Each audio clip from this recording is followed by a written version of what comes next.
Hello.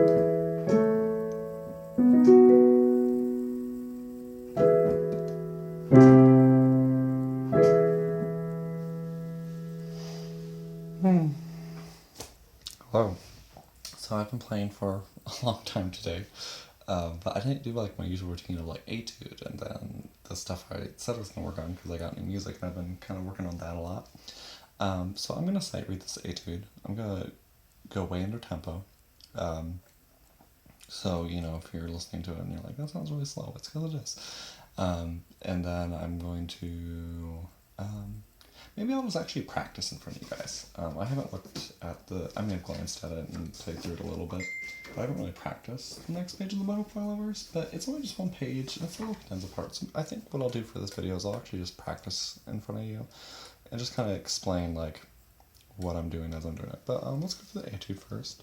It's in D minor, which is the relative key of F major. It's very triplet based. Could very easily just been written in 12/8. Technically triplets are supposed to have that 3 with the bracket all the times, because it makes it easier to know it's a triplet. Sometimes not in this case since they're all triplets, but sometimes it can be a little frustrating because you can see something barred in a group of 3 and it not be a triplet, but it's right next to something that's barred in a group of 3, but it is a triplet. So sometimes things like that can happen. But yeah, let's go through this. We're rather slow. Let me grab my tuner. Oh, I set it so far away. Let's go. Let's do 80. Yeah. It's kind of a very ominous sound to it.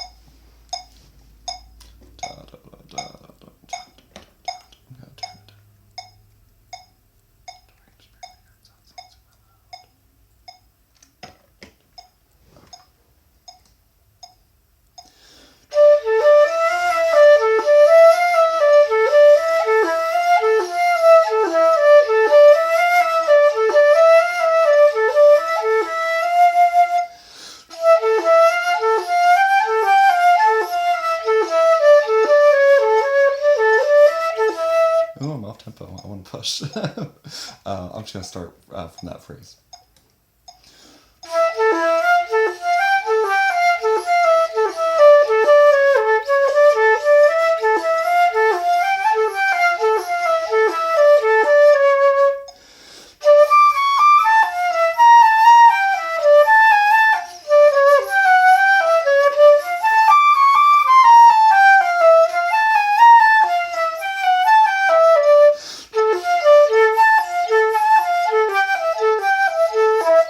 Ooh, that's not right.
Yeah, something like that. Wow, it's amazing how when I turned that metronome down, I found it really hard to stay in tempo, which is why it's so important to practice with a metronome, in at least some way, shape, or form. It's very easy to change tempos, and a lot of times you are supposed to, but you certainly want to be in control if you're changing tempo. It shouldn't be an accident or something you don't realize happened. But yeah, that's kind of a fun little etude. I can definitely see the appeal of going very fast with it, especially at the start. There's some of those where you just keep going back to that same note. That stuff just feels really good when you're going fast.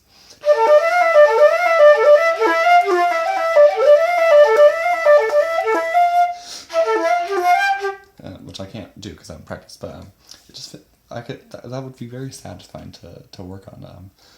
Maybe something, if you're a band director, that'd be kind of a nice little flute excerpt to have people play if you were having them audition. And it's not super difficult finger wise, but certainly to get up to a fast tempo, you'd have to work on that technique. Yeah, cool. So let's move on to the butterfly loaders. So this part is really more or less a cadenza. I can't read the Chinese, but it has the recite mark, recitando, which is like you're reciting something. That's an ad lib, which is very similar to a cadenza. But in this case, I'm not going to be adding notes. It's not like a Baroque ad lib where I would ornament quite a bit.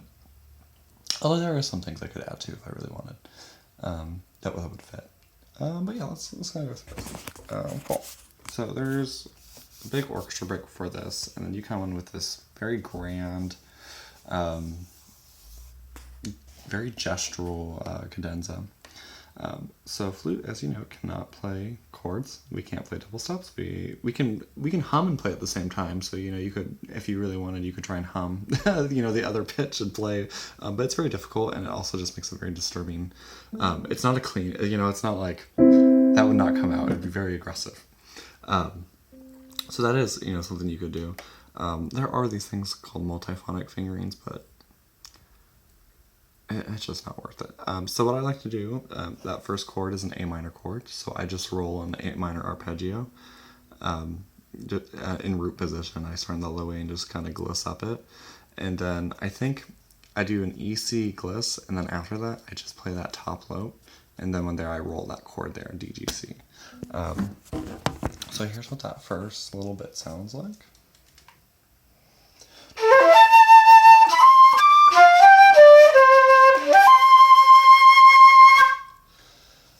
And like I said, this is very it's very gesture. It's very angry in nature.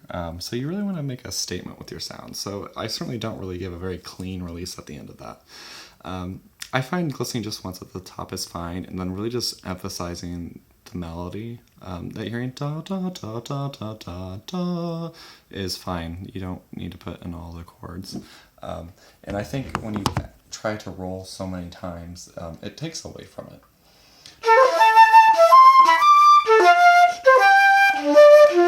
Yeah, you lose a lot of time, and part of that gesture is it's angry. And generally when people are angry, they're not exactly moving slow, and you lose so much time doing that. I think it doesn't help the feeling.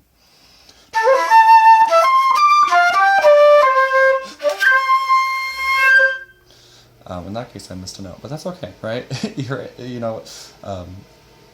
How symbolic of being angry, right? That you couldn't do something you normally could do. So I kind of like mistakes like that. It kind of adds to the emotion for me, which is a very controversial opinion. But yeah, let's keep going. So here, this isn't really a 15 tuplet.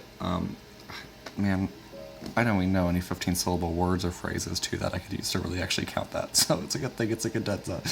But yeah, you just start on the low C, kind of work your way up, and it ends on the high C. That's kind of nice about these runs. Low G ends on high G. So it's kind of easy to tune in that sense. You have to remember that first pitch of the C, and then you can tune according to that. And then we have this gesture is very similar to that gesture there. So here's what this 15 tuplet would sound like, which I have not practiced.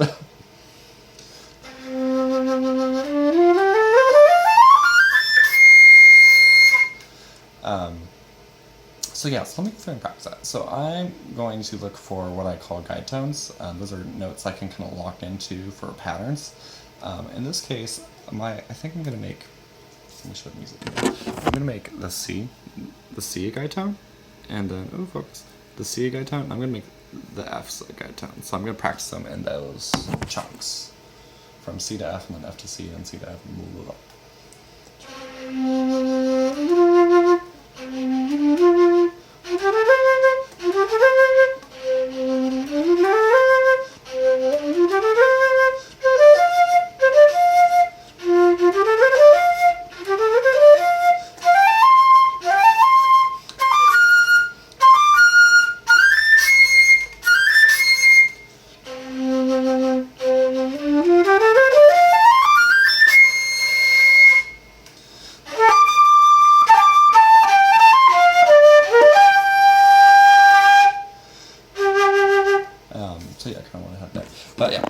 So that's how I would practice runs like that are more feeling, or even if it wasn't tempo, finding like guide tones that you can lock in on and look for to lock in for those patterns.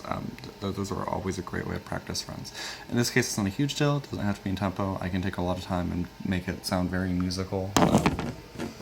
But to me, this is all very angry, so it wouldn't necessarily be fitting if I did that, to at least the emotion I'm trying to convey.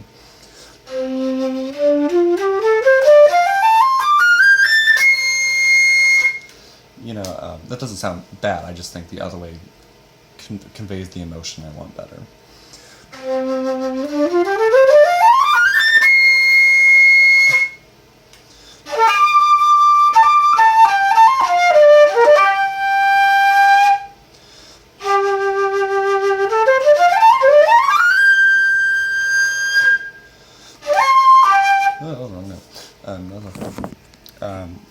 So yeah, and it's the same thing here. And then obviously flutes don't have a low G, so it kind of works out nice. All the part that's not under that slur that coming up, but so before that C, I just take up the octave, and then when I get to that C, I play the C in its octave.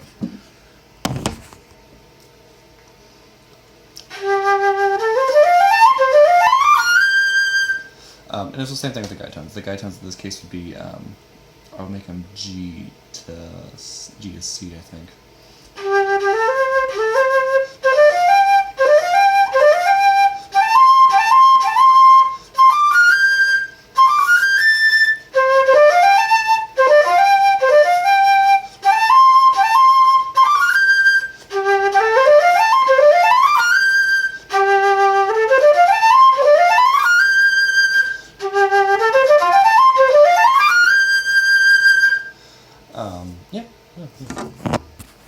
And I really like at that point, it's like where the ending is, I really don't know how to describe it. I just feel like I'm ripping apart something when I end the articulation. It's not a very pretty way to end a note. And it's not a clean cut. It's very aggressive. It should leave an echo in most rooms you're in, unless you're in a very absorbent room that has almost no resonance to it. Cool. So then here, I roll the first one, and then for the rest of it, I don't roll any of them. I like to just emphasize the melody that's being produced on those top notes and try to convey the emotion with those singular notes. So I'm going to play the little run before it and then get into that part.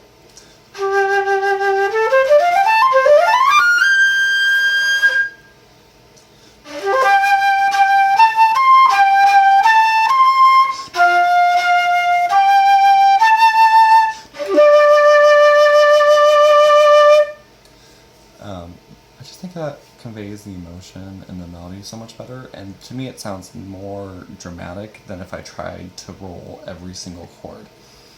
Yeah.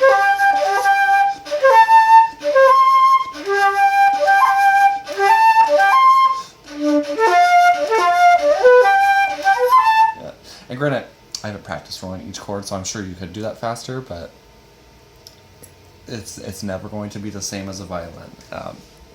Violin's going to be able to play that much. Their instrument is facilitated for that. I mean, this was written for the violin. So they can facilitate doing that stuff much faster than us rolling a chord will ever be. So let's see if I can play what that harmony is on. We have...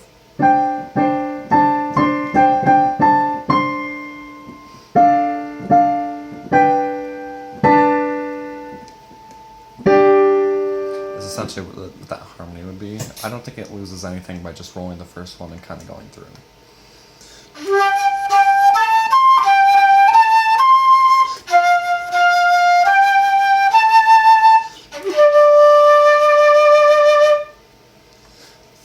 So let's keep going. So there, I do an octave A jump, and then I do the G. I actually, because it's so slow and out of tempo, I do that. What I did similar to last time is I bend the G down a little bit, and then I snap the E in tune.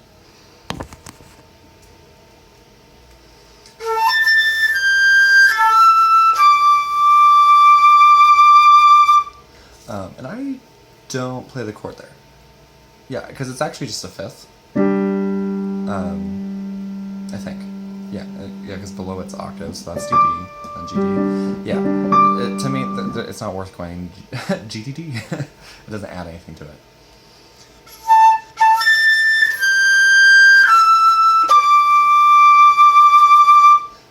Whereas if I tried to, roll.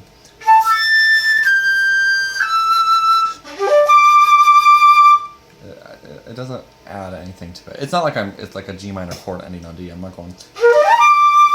That's not what's written. Cool. Let's keep going. So flute cannot tremolo, but we can flutter tone. And violin can't flutter tone. Well, they can. It just doesn't really do anything for their sound, I'd imagine. But so here I like to flutter tongue the whole thing. Make it very dark. Make it very dramatic. I have to take this up an octave, and because this part here is really continuing this line here, I also take this up the octave, which is really nice because you can play that C an octave higher on flute a lot louder than you can the low C, even if your flute is really nice.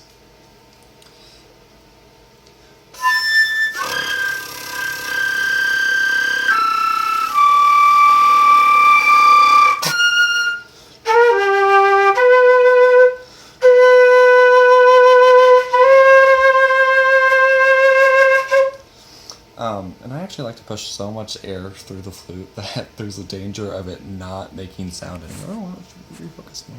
Make my piano look pretty. It's just very dark, very dramatic. There are random chords that the orchestra or piano part is playing, but during that sustain, there's not like a harmony with you. It's just you, so it's okay if it's a little sharp, and it's more about that gesture. And that gesture will lead you into this very fast tempo coming up for the next section. So let me do that one more time.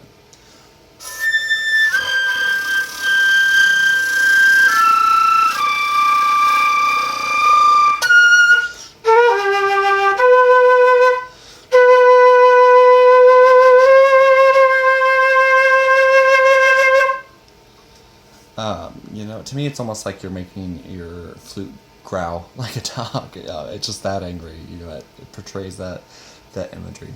Cool. So I'm going to do just a once through of that whole little cadenza section.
Yay! Cool. So that's that. I didn't really practice any of that, but yeah, and certainly there's a little refinement that can be worked on. But yeah, that's the next page. Thanks for joining me.